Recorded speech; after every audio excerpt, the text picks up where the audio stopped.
নমস্কার বন্ধুরা, নতুন একটি ভিডিওতে তোমাদের সবাইকে স্বাগতম।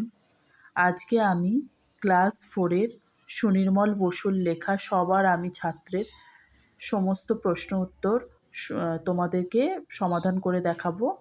আশা করছি তোমাদের ভিডিওটি ভালো লাগবে। ভিডিওটি ভালো লাগলে প্লিজ একটি লাইক ও সাবস্ক্রাইব করে দিও এবং অবশ্যই শেয়ার করে দিও। তো আমি আমার এই ভিডিওটি শুরু করলাম। প্রথমেই দেখো 1 নম্বরে যে প্রশ্নটা আমরা দেখতে পাচ্ছি যে সুনির্মল বসুর লেখা দুটি বইয়ের নাম লেখো। তাহলে 1 নম্বর দিয়ে আমি উত্তরটি করে দেখাবো। সুনির্মল বসুর লেখা দুটি বইয়ের নাম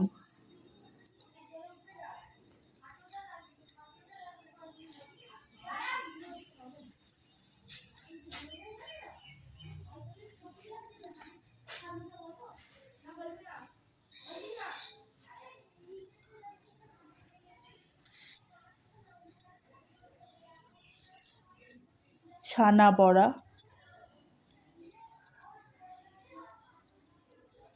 ইনভার্টেড কমার মধ্যে এটা আমি লিখব, তারপর কমা দিয়ে লিখলাম হইচই।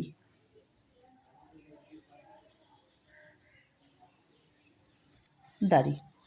তাহলে সুনির্মল বসুর লেখা দুটি বইয়ের নাম ছানা বড়া, হইচই। এবার 2 নম্বর প্রশ্নের উত্তরে চলে যাব। 2 নম্বরে আছে তিনি 1956 সালে কী পদক পেয়েছিলেন? উত্তর লিখব তিনি 1956 সালে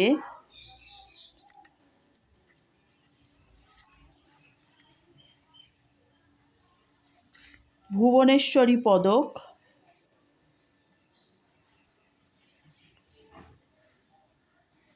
এটাও ইনভার্টেড কমার মধ্যে লিখব পেয়েছিলেন।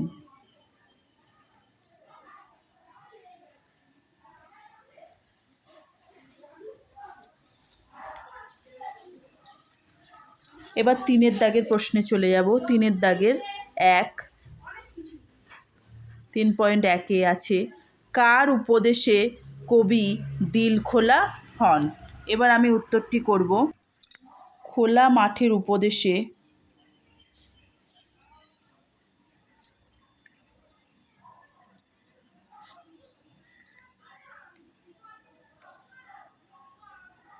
কবি দিলখোলা হন।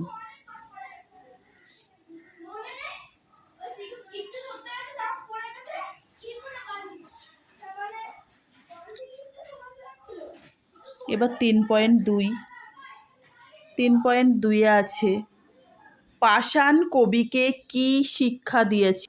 লিখব পাষাণ কবিকে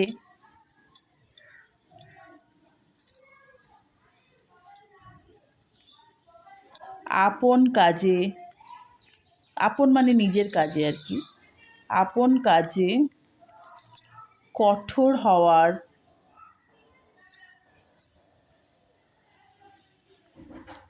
শিক্ষা দিয়েছিল।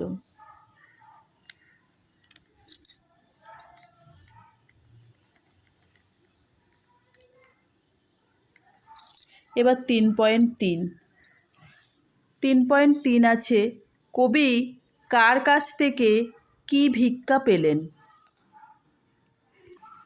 কবি শ্যাম বনানীর কাছ থেকে, শ্যাম বনানী মানে সবুজ অরণ্য, শ্যাম বনানীর কাছ থেকে সরস্বতা ভিক্ষা পেলেন।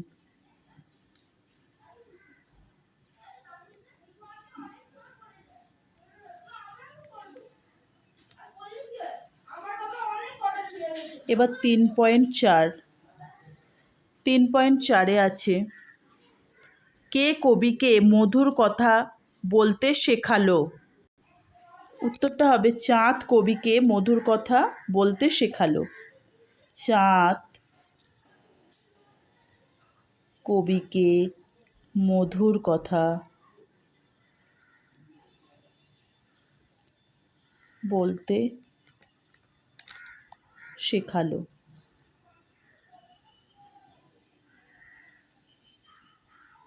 এবার 3.5-এ আছে নদী, নদীর কাছ থেকে কি শিক্ষা পাওয়া যায়? নদীর কাছ থেকে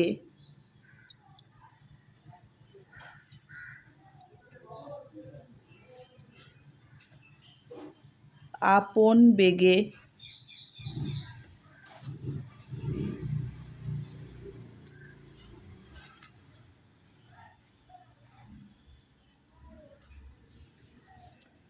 চলার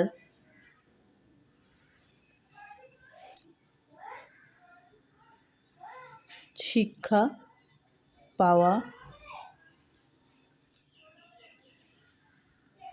যায়।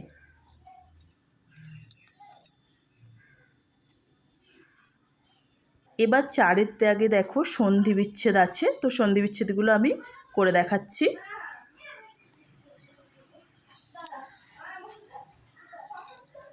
রত্ন যোগ আকর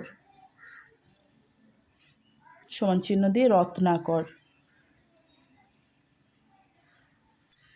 তারপরে আছে মেঘ যোগ আলোক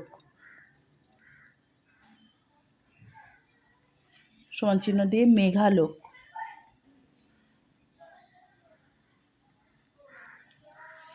তারপর আছে কমলা যোগ আসনা সমান চিহ্ন দিয়ে কমলাসনা।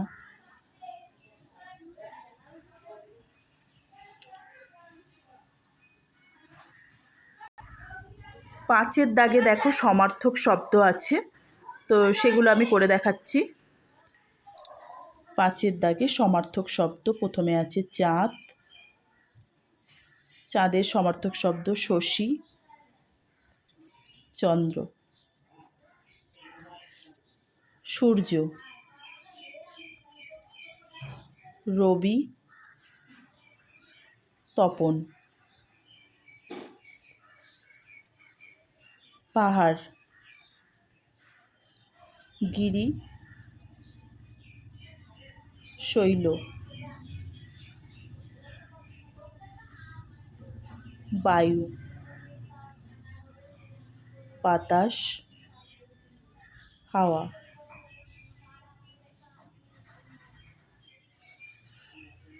নদী, তটিনী, প্রবাহিনী।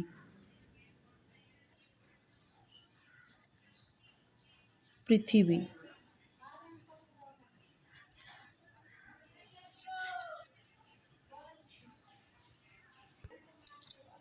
ধরা, মেদিনী। সাগর, অর্ণব, জলধি।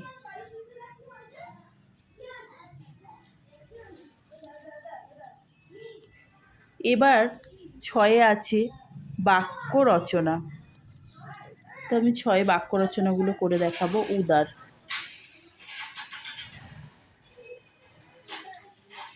উদার দিয়ে একটি বাক্য রচনা লিখলাম। রামবাবু একজন উদার মনের মানুষ।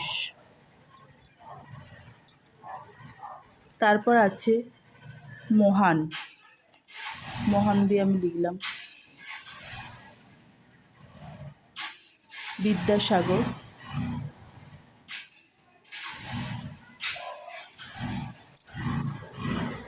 একজন মহান মানুষ।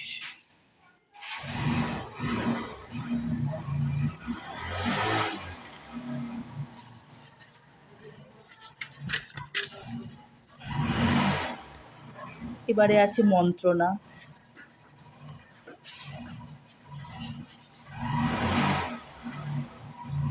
শিক্ষক মশাই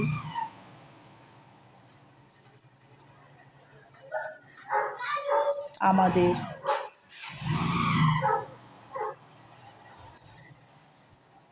ভালো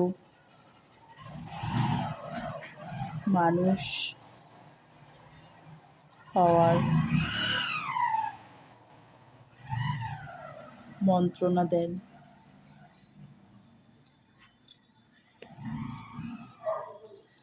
তারপর আছে শিক্ষা। শিক্ষা দিয়ে একটি বাক্য রচনা হলো, শিক্ষা প্রতিটি মানুষের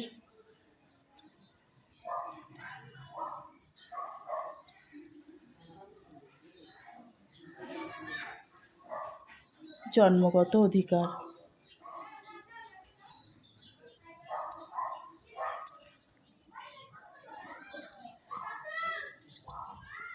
তারপর আছে সহিষ্ণুতা।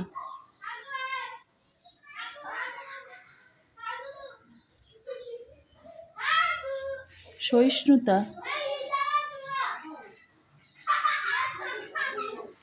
একটি ভালো গুণ। তারপরে আছে সন্দেহ। অকারণে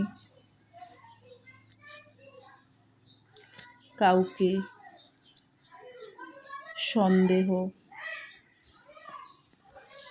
করা উচিত নয়।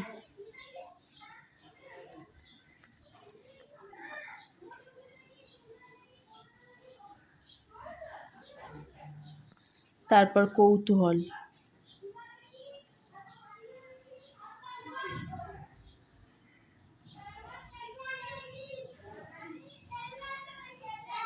অকারণে বা অহেতুক কৌতূহল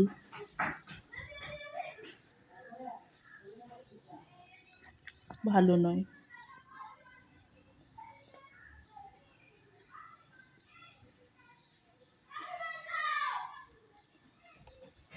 লাস্ট ঝর্ণা। পাহাড়ে ঝর্ণা দেখা যায়।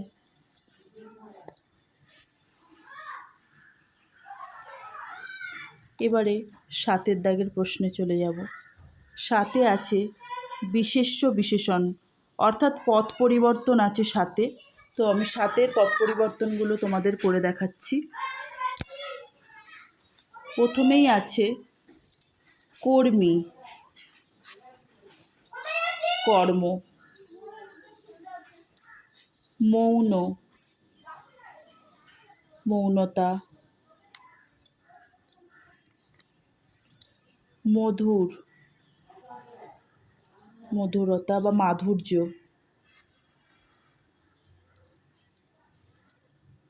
কঠোর,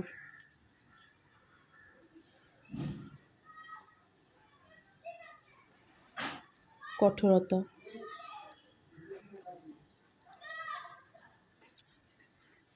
বিরাট,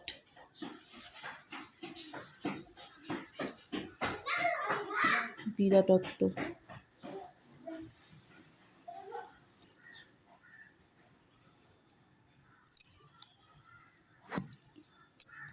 এবার ৮-এর দাগেও আছে পদ পরিবর্তন, মানে বিশেষ শব্দগুলির বিশেষণ করতে হবে। তো ৮-এরটা আমি করে দেখাচ্ছি। শিক্ষা,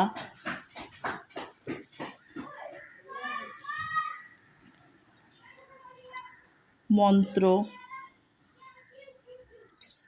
বায়ু, মাঠ, তেজ।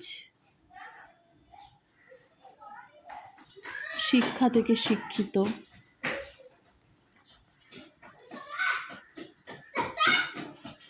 মন্ত্র মন্ত্রণা, বায়ু বায়বীয়, মাঠ মেঠো, তেজ তেজস্বী।